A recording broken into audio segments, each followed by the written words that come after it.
अस्सलाम वालेकुम, कैसे हैं आप सब। तो आज हम स्टार्ट करने जा रहे हैं एक्सरसाइज 1A के क्वेश्चन नंबर 7 को। तो मेरे पास ये बुक 1 है जिसको हम D1 भी बोलते हैं और उसका ये चैप्टर नंबर 1 चल रहा है। तो जैसा कि आप लोग जानते हैं, आपको सामने स्क्रीन पे भी नज़र आ रहा है, मेरे पास ये बुक जो है न्यू एडिशन वाली है, यानी न्यू 7th एडिशन है।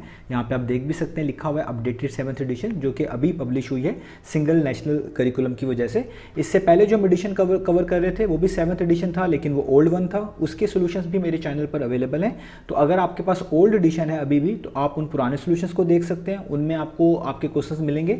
और अगर आपका न्यू एडिशन है तो आपको इन वाली वीडियोस में जो अभी आप देख रहे हैं, और इन्हीं की मैंने प्लेलिस्ट भी बनाई हुई है, उनका लिंक नीचे डिस्क्रिप्शन में दे दिया है। तो आपको इनमें आपके नए सॉल्यूशंस नए एडिशन के लिहाज से मिलेंगे। तो ओल्ड एडिशन की प्लेलिस्ट और न्यू एडिशन की प्लेलिस्ट मैंने सेपरेट ही रखी है। आपको दोनों प्लेलिस्ट का लिंक, ओल्ड का भी और न्यू वन का भी, डिस्क्रिप्शन में मिल जाएगा। आप अपने एडिशन के मुताबिक अपने सॉल्यूशंस को देख सकते हैं।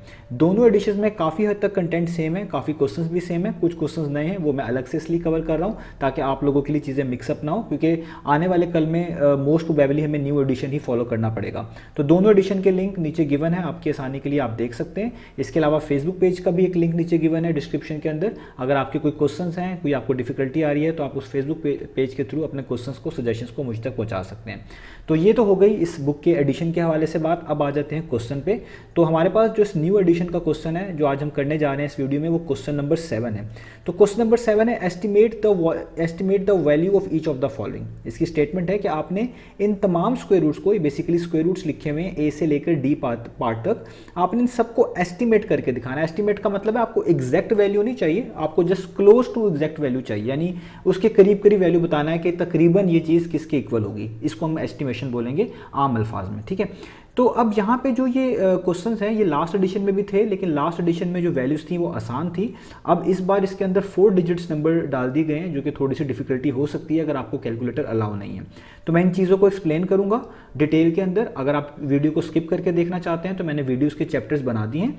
आप टाइमलाइन पे होवर करेंगे, कर्सर लेके आएंगे, तो आपको A part, B part, C part और डी पार्ट के सोल्यूशंस का जो है टाइमलाइन पता चल जाएगी। आप उसको डायरेक्ट स्किप करके भी देख सकते हैं, लेकिन मैं आपको रिकमेंड करूँगा कि अगर आपको कन्फ्यूजन है स्क्वायर रूट को फाइंड आउट करने में बगैर कैलकुलेटर के, तो आप चीज़ों को स्टार्ट से देखें।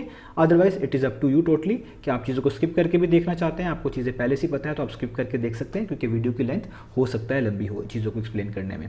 तो अब हम करने जा रहे हैं इन क्वेश्चन को एस्टिमेट, यानी जितने भी स्क्वायर रूट्स लिखे हुए हैं, 66 का स्क्वायर रूट, 8000 का, और इस तरह बाकी दो पार्ट्स में हमने इनको बगैर कैलकुलेटर के एस्टिमेट करना है और बताना है इनकी वैल्यू क्या आती है। तो आइए स्टार्ट करते हैं।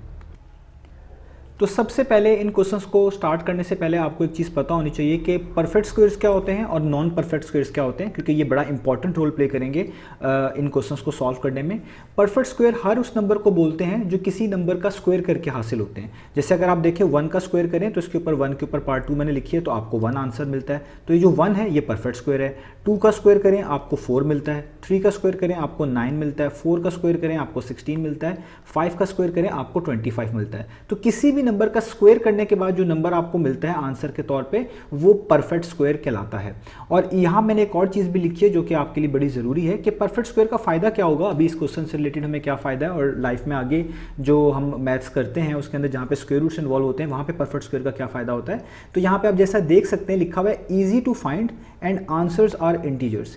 एक तो इसका फायदा ये होता है कि ये आसानी से फाइंड आउट कर लेते हैं, आप इसको आप आसानी से पहचान सकते हैं। ये दूसरे जो कि अभी अगली कैटेगरी हम पढ़ेंगे नॉन परफेक्ट स्क्वायर, उनसे बहुत आसान होते हैं, उनसे थोड़े इजी होते हैं, और इनके आंसर इंटीजर्स आते हैं। इंटीजर्स क्या, लाइक 1 2 3 4 5 6, कोई भी डेसिमल वैल्यूज नहीं आती, तो आपके लिए इनको इंटरप्रेट करना भी, इनको यूज़ करना भी, सॉल्व करना भी आसान रहता है। जैसे मैंने यहाँ पे एग्जांपल दी हुई है कि 4 का स्क्वायर रूट क्या होता है 2। ये मैं प्रिंसिपल स्क्वायर रूट की बात कर रहा हूँ, यानी जस्ट पॉजिटिव 1 की। वैसे स्क्वायर रूट के 2 पॉसिबल आंसर होते हैं, पॉजिटिव भी नेगेटिव भी, क्योंकि हम यहाँ पे प्रिंसिपल स्क्वायर रूट की बात करें जो कि सिर्फ पॉजिटिव स्क्वायर रूट हमने देखना है यहाँ पर, वही क्वेश्चन में रिक्वायर्ड भी है, तो इसलिए मैं आपको जस्ट पॉजिटिव स्क्वायर रूट के हवाले से चीज़ें बता रहा हूँ। नेगेटिव में कोई इशू नहीं है, जस्ट यहाँ पे साइन एक नेगेटिव का लग जाता है, तो उसमें आपने कंफ्यूज नहीं होना। तो आप देखिए 4 का स्क्वायर रूट बहुत आसान होता है। स्क्वायर रूट का मतलब होता है ऐसा नंबर ढूंढे जिसका स्क्वायर करने से 4 मिलता हो, और अभी मैंने आपको यहाँ पे बताया 2 का स्क्वायर करने से 4 मिलता है, तो आपने इसका आंसर लिख देना है 2। इसी तरीके से अगर आप 9 का स्क्वायर रूट निकालेंगे जो कि एक परफेक्ट स्क्वायर नंबर है, पहले बता चुका हूँ, तो आपका इस स्क्वायर रूट का मतलब होगा ऐसा नंबर ढूंढे जिसका स्क्वायर करने से 9 मिले, वो 3 होता है, यहाँ पे लिखा हुआ है तो आंसर डायरेक्ट लिखा जा सकता है 3। तो देखें परफेक्ट स्क्वायर को थोड़ा सा मैनेज करना, थोड़ा सा समझना आसान है, इसको सॉल्व करना आसान है, इसके आंसर्स भी जो है वो इजीली आपके पास आ जाते हैं, इनमें कोई डेसिमल्स इन्वॉल्व नहीं होती, लंबी चौड़ी फ्रैक्शंस इन्वॉल्व नहीं होती, तो कदरे ईजी रहते हैं। तो ये तो हो गया परफेक्ट स्क्वायर कि ऐसे नंबर जो किसी नंबर का स्क्वायर करने के बाद मिलते हैं, जैसे 1, 4, 9, 16, 25, ये इस तरह आगे चलते जाते हैं। अब है नॉन परफेक्ट स्क्वायर। तो जो नंबर्स परफेक्ट स्क्वायर नहीं होंगे उन्हीं को हम नॉन परफेक्ट स्क्वायर बोलेंगे। ये ऐसे नंबर होंगे जो किसी भी नंबर का स्क्वायर करके नहीं मिल सकते। जैसे ऐसा कोई भी नंबर नहीं है जिसका स्क्वायर किया जाए तो 2 मिले, ऐसा कोई नंबर नहीं है जिसका स्क्वायर किया जाए 3 मिले। अब ये मैं जो बोल रहा हूँ ऐसा कोई नंबर नहीं है, इसका मतलब है मैं उन नंबर्स को कंसीडर कर रहा हूँ जो इंटीजर्स हैं। कोई भी ऐसे इंटीजर नहीं है लाइक 2, 3, 4, 5, 7, 8 जिसका स्क्वायर करने से आपको 3 या 2 मिले या ये वाले नंबर्स मिले, ठीक है। मैं डेसिमल वैल्यूज को इंक्लूड नहीं कर रहा, जैसे हम इंटीजर्स की बात कर रहे हैं। तो ऐसा ही आप देखें 5 है, कोई नंबर नहीं है जिसका स्क्वायर करके आप 5 करें इंटीजर्स के अंदर, कोई नंबर नहीं है इंटीजर्स के अंदर जिसका स्क्वायर करके 7 करें। तो ऐसे सारे के सारे नंबर नॉन परफेक्ट स्क्वायर्स होते हैं। तो इनसे हमें प्रॉब्लम्स क्या होती हैं? नॉन परफेक्ट स्क्वायर जो नंबर होते हैं ये डिफिकल्ट होते हैं, इनको कैलकुलेटर के बगैर एवेल्युएट करना, एस्टिमेट करना थोड़ा सा डिफिकल्ट होता है, पहली बात। और दूसरी बात, इनके आंसर्स इंटीजर्स में नहीं आते। जैसे आप देख सकते हैं 2 एक नॉन परफेक्ट स्क्वायर नंबर है, जब आप इसका स्क्वायर रूट निकालेंगे तो इसका आंसर आएगा 1.41। ये भी मैं आपको समझाऊंगा। अगर आप स्क्वायर रूट ऑफ 27 निकालेंगे, 27 एक नॉन परफेक्ट स्क्वायर नंबर है, कोई भी ऐसा इंटीजर नहीं है जिसका स्क्वायर करने से 27 मिले, तो ये इसका आंसर देखें 5.19 मिलेगा और अभी आगे चलता जा रहा है। तो इनको मैनेज करना, यूज़ करना, थोड़ा सा कैलकुलेशन करने में मुश्किल आती है। तो आपको समझ आ गया होगा परफेक्ट स्क्वायर्स क्या होते हैं और नॉन परफेक्ट स्क्वायर्स क्या होते हैं। अब हमें इसका क्या फ़ायदा है? हमें यह है कि अगर आपके पास परफेक्ट स्क्वायर्स होंगे आप उनको जल्दी कैलकुलेट कर लेंगे, और अगर आपको पता चल जाएगा कि आपका नंबर नॉन परफेक्ट स्क्वायर है तो फिर आप समझ जाइएगा कि अब हमने क्वेश्चन को किसी और वे से हैंडल करना है, किसी और वे से एस्टिमेट करना है। और अगर परफेक्ट स्क्वायर है तो फिर तो बहुत इजीली आपको चीज़ें पता चल जाएंगी, अभी वो क्वेश्चन में हम यूज़ भी करेंगे। तो ये हो गया परफेक्ट स्क्वायर की बात, नॉन परफेक्ट स्क्वायर की बात। अब चलते हैं सोल्यूशन की तरफ। तो पार्ट नंबर ए जब हम करेंगे, हमारे पास 3 मेथड हैं इन स्क्वायर रूट्स को एस्टिमेट करने के। पहला मेथड है कैलकुलेटर। आपके पास अगर कैलकुलेटर अलाउ है, आप कैलकुलेटर से विद इन सेकंड्स बता सकते हैं कि ये इसकी एस्टिमेशन क्या होगी इस स्क्वायर रूट की। दूसरा है फेयर गैस। फेयर गैस का मतलब होता है आप खुद से नंबर्स के स्क्वायर करके देखें, जैसे 5 का स्क्वायर करके देखें, 10 का स्क्वायर करके देखें, जोन सा नंबर इसके करीब या ये आ जाता है वो इसकी एस्टिमेशन होगी, ठीक है। इसमें टाइम लग सकता है क्योंकि आगे आप देख सकते हैं 4 डिजिट्स नंबर हैं। अगर आपकी कैलकुलेशन स्लो है तो काफ़ी टाइम लगेगा आपको फेयर गैस करने में, और हो ये भी सकता है कि आप पहले ही गैस लें, पहले ही कोई नंबर चूज़ करें, उसका स्क्वायर करके देखें तो वो आपके नंबर के पास पास आ जाए। इस तरह भी किया जा सकता है। तो 2 मेथड तो ये फॉलो किए जा सकते हैं। तीसरा मेथड है लॉन्ग डिवीजन मेथड। ये मेथड इसलिए बेहतर है क्योंकि ये सब पे अप्लाई होता है, चाहे डेसिमल आ जाए आपके पास स्क्वायर रूट के नीचे लिखा हुआ, चाहे परफेक्ट स्क्वायर आए, चाहे नॉन परफेक्ट स्क्वायर आए, हर तरह के नंबर पर लॉन्ग डिवीजन मेथड लगा के आप उसकी स्क्वायर रूट की एग्जैक्ट वैल्यू निकाल सकते हैं। तो हम यहाँ पे इसको यूज़ करेंगे, हाफ यूज़ करेंगे, पूरा नहीं यूज़ करेंगे, और हाफ ही से हमें ये बता दिया करेगा कि इसकी एस्टिमेशन क्या होती है। इसके अलावा और भी मेथड्स मैथमेटिक्स के अंदर इस फील्ड के अंदर अवेलेबल है, लेकिन जाहिर बात है वो आपके कोर्स कंटेंट के साथ मैच नहीं करते, तो मैं इसमें शामिल नहीं कर रहा। तो अब स्टार्ट करते हैं पार्ट नंबर ए से। तो आप वीडियोज़ को स्किप करके देख सकते हैं, अगर आपने अपना पर्टिकुलर कोई खास सोल्यूशन देखना है वो आपके ऊपर है। तो अब हम 66 का स्क्वायर रूट निकालें। पहले आप देखें कि क्या 66 कोई परफेक्ट स्क्वायर नंबर है या नहीं है, जैसा मैंने ऊपर एक्सप्लेन किया। तो परफेक्ट स्क्वायर नंबर क्या होते हैं? जैसे पहला परफेक्ट स्क्वायर नंबर होता है 1, उसकी रीज़न क्या होती है? क्योंकि 1 का स्क्वायर बेसिकली आपको 1 मिलता है। दूसरा परफेक्ट स्क्वायर नंबर क्या होता है? वो होता है 2, क्योंकि 4, 2 का स्क्वायर कितना होता है? 4। इसी तरीके से आप करें 3 का स्क्वायर कितना आता है? 9। ये सारे के सारे परफेक्ट स्क्वायर हैं, और आप करते जाएंगे तो 4 का स्क्वायर कितना आएगा? 16। 5 का स्क्वायर कितना आएगा? 25। 25 एक परफेक्ट स्क्वायर नंबर है। 6 का स्क्वायर करेंगे कितना आएगा? 36। 7 का स्क्वायर करेंगे कितना आएगा? 49, ये एक परफेक्ट स्क्वायर नंबर है। 8 का स्क्वायर करेंगे कितना आएगा? 64, ये भी परफेक्ट स्क्वायर नंबर है। और 9 का स्क्वायर करेंगे तो कितना आएगा? वो आएगा 81। तो 9 टाइम्स 81। यहाँ पे रुक जाएंगे। मैं यहाँ पर क्यों रुका, उसकी एक रीज़न है, और वो रीज़न क्या है वही मैं आपको बतानी है, उसी से हम इन चीज़ों को एस्टिमेट करेंगे। अगर आप नोटिस करें 8 का स्क्वायर जो था हमारे पास वो कितना आया? 64। 8 का स्क्वायर हमारे पास कितना आया? 64। आपने ऐसा नंबर, ऐसा परफेक्ट स्क्वायर ढूंढना होता है, ऐसा परफेक्ट स्क्वायर ढूंढना होता है जो आपके नंबर के करीब हो, 66 के। इससे बड़ा नहीं होना चाहिए, या तो 66 ही हो, या तो ये खुद ही हो, या इसके करीब करीब हो, इससे छोटा हो। तो अगर आप नोटिस करें 9 का स्क्वायर तो हम नहीं ले सकते। उसकी रीज़न क्या है? क्योंकि वो 81 है, 81 66 से ग्रेटर होता है, तो ये नहीं आपने पिक करना। आपने ऐसा परफेक्ट स्क्वायर नंबर हमेशा से चूज़ करना है जो या तो 66 ही हो, या फिर इसके करीब हो, तो सबसे करीब 8 का स्क्वायर यानी 64 आता है। ठीक है, तो इसका मतलब है कि जो सबसे करीब होगा वही इसकी एस्टिमेटेड वैल्यू होगी, ये आपने याद रखना है। तो जो सबसे करीब परफेक्ट स्क्वायर आपको मिला करेगा वही आपके स्क्वायर रूट की एस्टिमेटेड वैल्यू आपको बताया करेगा। तो 7 का स्क्वायर नहीं यूज़ कर सकते, ये दूर है। 8 का स्क्वायर सबसे करीब बनता है, 9 का इसलिए नहीं यूज़ कर सकते स्क्वायर क्योंकि वो 81 देता है और 81 66 से बड़ा है। तो आपने क्या करना है, आपने यहाँ पर लिखना है कि जो आपके पास बेसिकली 8 का स्क्वायर है वो क्या है। 8 का स्क्वायर का क्या मतलब है, जो नंबर हमने चूज़ किया उसका मतलब है 8 टाइम्स, और वो कितना आता है, वो आता है 64। तो आपने इसी नंबर को इसकी एस्टिमेशन के तौर पे लिखना है। तो आपने लिखना है कि इससे पता चलता है कि 66 जो नंबर है ये अप्रॉक्सीमेटली, इसको हम यूज़ करते हैं अप्रॉक्सीमेटली। अप्रॉक्सीमेट का मतलब तकरीबन, क्योंकि ये एग्जैक्ट वैल्यू नहीं बताएगा, जस्ट आपको एस्टिमेशन ही बता रहा है। तो 66 का स्क्वायर रूट अप्रॉक्सीमेटली इक्वल होगा इस वाले नंबर के, ये वाला नंबर जो हमने चूज़ किया है 64 के। ठीक है, और अब आप देखें जब आप यहाँ पे लिख रहे हैं कि 66 का अप्रॉक्सीमेटली आंसर 64 के स्क्वायर रूट जैसा होगा, इसके करीब करीब होगा, तकरीबन इतना होगा, तो अब आपको 64 का स्क्वायर रूट निकालना आना चाहिए। तो परफेक्ट स्क्वायर नंबर इतने आसान होते हैं कि जब आपको पता चल जाए कोई नंबर परफेक्ट स्क्वायर आप आसानी से बता सकते हैं। जैसे 64 परफेक्ट स्क्वायर है तो आपने बस ये देखना होता है कि ये किस नंबर का स्क्वायर करने से आया है। तो ये 8 का स्क्वायर करके आया, तो जाहिर बात है स्क्वायर रूट ऑफ 64 का आंसर क्या होगा, 8। आप यहाँ पे लिख भी देता हूँ मैं कि स्क्वायर रूट ऑफ 64 का आंसर कितना होता है, वो होता है 8, क्योंकि 8 टाइम्स 64 होता है। 64 एक परफेक्ट स्क्वायर नंबर था, आपको पता चल गया, तो इसका आंसर क्या आएगा, 8। और यहाँ पे इक्वल टू का साइन आपने यूज़ कर लेना है। तो इससे पता चला कि हमारे पास जो स्क्वायर रूट ऑफ 66 है इसकी एस्टिमेशन क्या होगी, 8, यानी तकरीबन 8 पॉइंट समथिंग के इक्वल आएगा, यानी 8 के इक्वल आएगा। यहाँ हमने 8 लिखा हुआ है, वैसे तो एग्जैक्ट वैल्यू और होगी।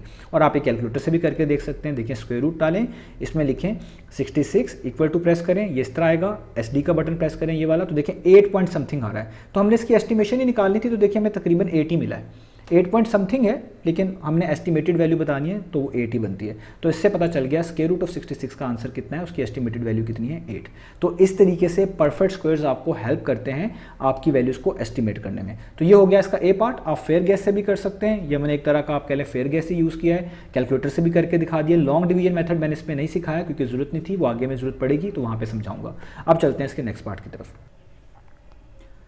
तो अब आपको सामने स्क्रीन पर नज़र आ रहा है पार्ट नंबर बी, जो कि लिखा हुआ है स्क्वायर रूट ऑफ 8000। अब ये 4 डिजिट आपके पास नंबर है, इससे पहले लास्ट वाले एडिशन में, ओल्ड एडिशन में 4 डिजिट्स नंबर नहीं थे। तो अब देखें वही बात है, 3 तरीके हैं आपके पास। अगर कैलकुलेटर अलाउ है तो कैलकुलेटर के ज़रिए आप कर सकते हैं। मैं जल्दी से बता भी देता हूँ आपको कि आप कैलकुलेटर में लिखें स्क्वायर रूट ऑफ 8000, तो ये आपको इस तरह वैल्यू देगा। ये वाला बटन SD दबाएं तो आपको मिल रहा है 89.44। तो जो डेसिमल से पहली वैल्यू आ रही है ये तकरीबन उसी के इक्वल होगा, इसकी वैल्यू तकरीबन वही होगी, यानी 89 इसका आंसर है। देखें यहाँ से विद इन सेकेंड्स पता चल गया। फेयर गैस से कैसे कर सकते हैं, फेयर गैस का मतलब है आप खुद से करें। जैसे आप 89 खुद गैस करते करते आप 89 तक पहुँचें, या खुद डायरेक्ट ही आप 89 को 89 से मल्टीप्लाई कर लें, तो आपको पता चल जाएगा कि जो हमारे पास वैल्यू आ रही है वो 8000 के सबसे क्लोज आ रही है। जिस तरह मैं यहाँ पे आपको बता दूँ, अभी मैं आपको बगैर कैलकुलेटर के भी बताऊँगा, तो 89 को 89 टाइम्स करें तो 7921 आता है। तो सबसे क्लोजेस्ट यही है। आप 90 को नहीं कर सकते क्योंकि जब आप 90 को 90 टाइम्स करेंगे तो वो इससे बड़ा हो जाएगा। देखें 8100 बन गया, जबकि यहाँ पे 8000 है। तो फेयर गैस का मतलब होगा आप इन नंबर्स को खुद से ढूंढें, ठीक है, खुद से तलाश करें कि किस नंबर को स्क्वायर किया जाए कि इसके पास पास या ये बन जाए। तो एक तो ये तरीका हो गया। तीसरा मेथड है लॉन्ग डिवीजन मेथड, जो मैं आपको रिकमेंड करूंगा कि ना सिर्फ इस क्वेश्चन के लिए, ये आपको वैसे भी मालूम होना चाहिए कि जहाँ पे भी कैलकुलेटर्स अलाउ ना हो वहाँ पे अगर आपको स्क्वायर रूट की वैल्यूज़ निकालने के लिए आ जाए, ना सिर्फ एस्टिमेशन के लिए, एग्जैक्ट वैल्यू के लिए आ जाए, तो ये मेथड आपको हेल्प करता है। ये हर जगह पे अप्लाई किया जा सकता है। लाइक अगर आपके पास 4 डिजिट नंबर है उस पर अप्लाई हो सकता है, 5 डिजिट पे हो सकता है, डेसिमल नंबर्स पे हो सकता है। तो मैं आपको रिकमेंड करूँगा आप ये वाला मेथड सीखें, ये आपको हेल्प करेगा इसकी एस्टिमेशन बताने में। बाकी अगर आपको कैलकुलेटर अलाउ है या फेयर गैस करके देख सकते हैं तो वो तरीका बता दिया, उसको आप शॉर्टली कर सकते हैं। तो अब मैं आपको लॉन्ग डिवीजन मेथड यहीं पे सिखाऊंगा। अगर आप इसको समझना चाहते हैं तो वेल एंड गुड, अगर नहीं तो आप फेयर गैस को ट्राई कर सकते हैं और वीडियो को स्किप करके बाकी के आंसर्स भी देख सकते हैं। तो आइए स्टार्ट करते हैं लॉन्ग डिवीजन मेथड। तो देखिए लॉन्ग डिवीजन मेथड आपको किस तरह हेल्प करेगा। आपने क्या करना है, इधर इस नंबर को लिख लेना है, ये जैसे मैंने लिख लिया 8000, ठीक है। इस पे आपने इस तरह की लाइन लगा लेनी है, लाइक अ डिवीजन सिंबल, इस तरीके से। अब आपने इसकी पेयरिंग करनी है। आपने ना राइट साइड पे जहाँ से यूनिट प्लेस पे डिजिट होता है, दो नंबर्स का, दो डिजिट्स का है, उनको पेयर अप कर देना। जैसे ये 2 डिजिट्स पेयर अप हो गए और ये 2 डिजिट्स पेयर हो गए। अब जो पहला पेयर होगा यहाँ से, ये लेफ्ट साइड से सबसे पहला पेयर होगा जो कि 80 है। आपने ऐसा नंबर ढूंढना है जिसको मल्टीप्लाई करें आपस में खुद से ही, जिसका स्क्वायर करें, आप कह लें जिसका स्क्वायर करें तो वो 80 के पास आए, ठीक है। तो अगर आप नोटिस करें 8 का स्क्वायर ऐसा होता है, क्योंकि 8 का स्क्वायर कितना होता है, वो होता है 64, वो 80 के पास आता है। अगर आप 9 का स्क्वायर करते तो वो 81 हो जाता है, जो कि इससे बड़ा हो जाता है। तो इससे बड़ा नहीं चूज़ करना, या तो 80 ही होना चाहिए या इसके पास पास होना चाहिए, तो वो 80 बनता है। तो जो नंबर आप चूज़ करेंगे जिसका स्क्वायर करके इसके पास पास आ रहा होगा, वो एक बार यहाँ लिख देना है, एक बार यहाँ लिख देना है। अब इनको मल्टीप्लाई करना है 8 टाइम्स 64, 80 के नीचे 64 आ जाएगा, इस तरह लाइन डालनी है और माइनस कर देना है। अब देखें 80 में से 64 माइनस करना है, ये सिंपल सब्ट्रैक्शन है, आप कर सकते हैं। 80 में से 64 माइनस करें तो क्या हो जाएगा 16। ये आपका पहला स्टेप हो गया, ये आपने हमेशा याद रखना है, हमेशा यही करना है। अगला स्टेप क्या होगा कि अगले पेयर को नीचे उतार लें। अगले पेयर का मतलब होता है कि जो अगले दो नंबर्स लिखे हुए हैं इन दोनों को नीचे उतारना है, एक एक करके नहीं उतारना, दोनों को उतारना, याद रखिएगा। इसको हम डिवीजन मेथड बोलते हैं, square root by division method.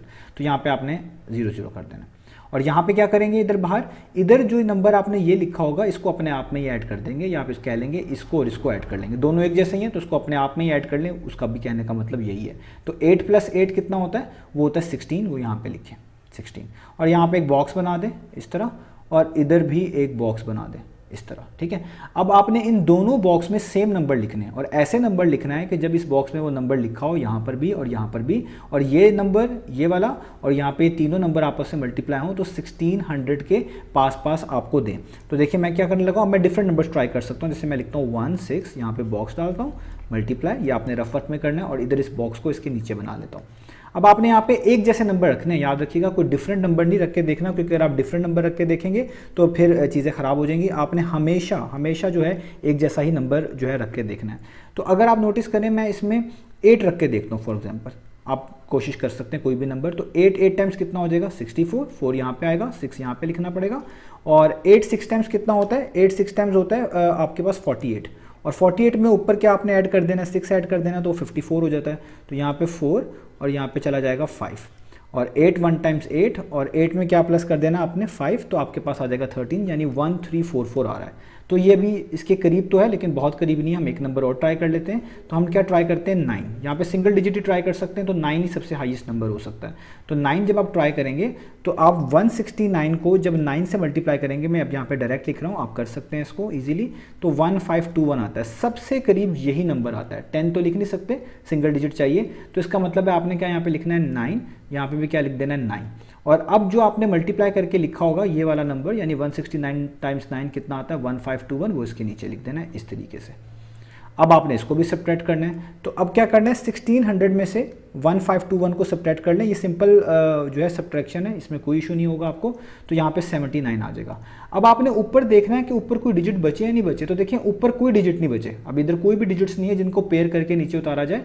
तो इसलिए आप यहाँ पे डेसिमल लगा देंगे, यहाँ पे भी डेसिमल लगा देंगे, और आगे ये चीज़ें इस तरह चलती जाएंगी। हमने इसको इससे आगे सॉल्व नहीं करना। जब डेसिमल आ जाए तो उसके जो पहले वाले नंबर होंगे ना, वही आपका आंसर्स होंगे, वही आपकी एस्टिमेशन होंगे। तो इसका मतलब है जो डेसिमल से पहले डिजिट है बस वही देखने। हालांकि ये आगे चल रहा है, ये लॉन्ग प्रोसेस होता है, आपको एग्जैक्ट वैल्यू बताता है, लेकिन हमें डेसिमल से पहली वाली ही चाहिए होंगी, वो इनफ होंगी। तो 89 आ गया। देखिए वही नंबर है जो कैलकुलेटर से मैंने आपको निकाल के बताया था। अब आपने यहाँ पे क्या लिखना है कि वो कौन सा नंबर है, यानी वो नंबर है 89 का स्क्वायर। जो नंबर आएगा उसका स्क्वायर।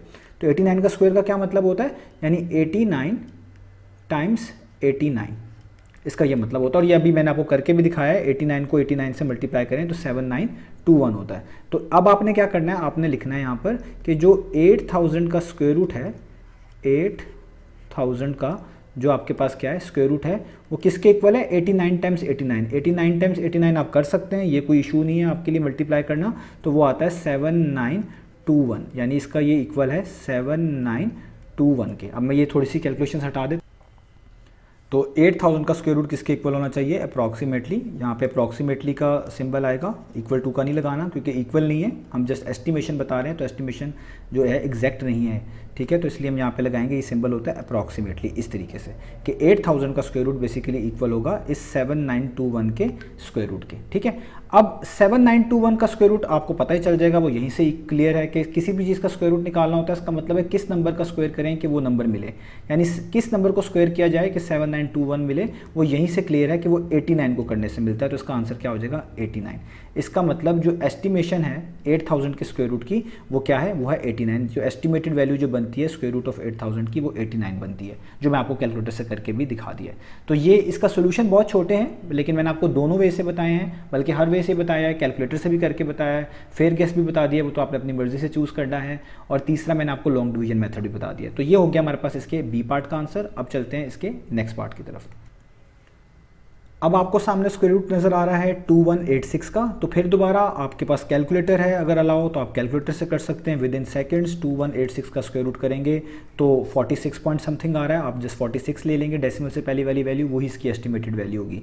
अगर आप फेयर गैस करना चाहते हैं तो आप बारी बारी नंबर्स को मल्टीप्लाई करके देखें, जैसे 46 को 46 से आप करेंगे तो ये सबसे करीब यही बनता है जो इसका आंसर है। आप इस तरह ही बहुत सारे नंबर्स आपको चेक करने पड़ेंगे, वो आपके ऊपर है कि आप कितनी जल्दी ऑब्जर्व कर लेते हैं कि कौन सा नंबर आपको चूज़ करना पड़ता है कि जो इसके सबसे करीब आ जाता है स्क्वायर करने के बाद। तो ये भी कर सकते हैं। और तीसरा मेथड जो मैं आपको सिखा रहा हूँ जो हर जगह अप्लाई होता है, अगर आपकी कैलकुलेशंस थोड़ी सी वीक हैं तो आप इसको यूज़ कर सकते हैं, और ना सिर्फ इसको एस्टिमेशन के लिए यूज़ कर सकते हैं बल्कि किसी भी नंबर का स्क्वायर रूट निकालने में भी यूज़ कर सकते हैं।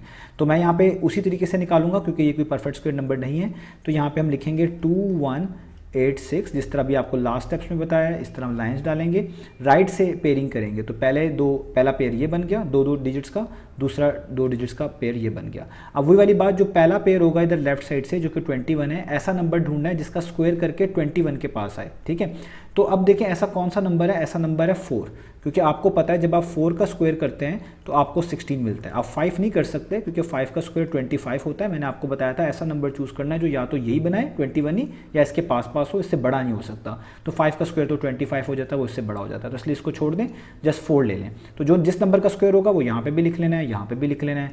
4 टाइम्स करना है, इनको मल्टीप्लाई करना है, 4 टाइम्स 16 होता है, यहाँ पे लिख लेना है। जिस तरह पहले बताया 21 में से 16 को क्या कर देना है आपने माइनस, तो सिंपल है 21 में 16 को आप माइनस करेंगे आपके पास आ जाएगा 5, तो आप यहाँ पे 5 लिख लेंगे। और अब पेयर को उतारना है, हमेशा पेयर वाइज चीज़ को उतारना है, ये नहीं करना कि एक एक डिजिट करके उतारना है, पेयर उतारना है। जब ये उतार लेंगे यहाँ तक कर लेंगे, अब इन दोनों नंबर को आपस में ऐड कर देना है या खुद में ही ऐड कर देना है। तो 4 में 4 ऐड करूँगा कितना होता है 8, यहाँ पे एक बॉक्स बनाना है पिछले क्वेश्चन की तरह, यहाँ पे भी एक बॉक्स बनाना है।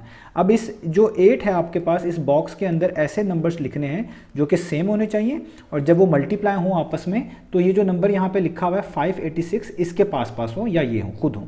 तो हम यहाँ पे यूज़ कर, आप बहुत सारे यूज़ कर सकते हैं, मैंने आपको कहा आप 6 यूज़ करके देखेंगे, 7 यूज़ करके देखेंगे, इवेंचुअली आप इजीली पहुँच जाएंगे इसके ऊपर कि अगर मैं यहाँ पे 9 चूज़ करता हूँ, यहाँ पे भी 9 चूज़ करता हूँ, तो 89 को 9 से करेंगे तो 801 आता है आपके पास। सॉरी मैंने जो है 9 चूज़ कर लिया, ये तो बड़ा हो जाएगा क्योंकि 89 को 9 से करें, ये मैं लिख देता हूँ यहाँ पे, ये 801 आता है। आप देखें ये 801 इससे बड़ा आता है, 586 से बड़ा हो गया, तो आपको कोई और नंबर चूज़ करना पड़ेगा।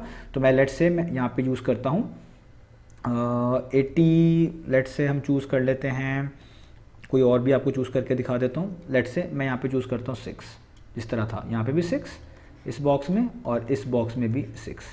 तो अब देखें 6 टाइम्स कितना होता है 36, 3 यहाँ पर कैरी जाएगा, और 6 8 टाइम्स होता है 48, और 48 में आप 3 प्लस करेंगे तो ये आ जाएगा 51, यानी 516। तो सबसे करीब यही आता है। तो आपने 6 यहाँ पे भी लिख देना है, यहाँ पे भी लिख देना है, और यहाँ पे आपके पास आ जाएगा 516। अब इनको फिर से माइनस करना है, तो 586 में से आपने माइनस कर देना 516, तो वो आता है 70।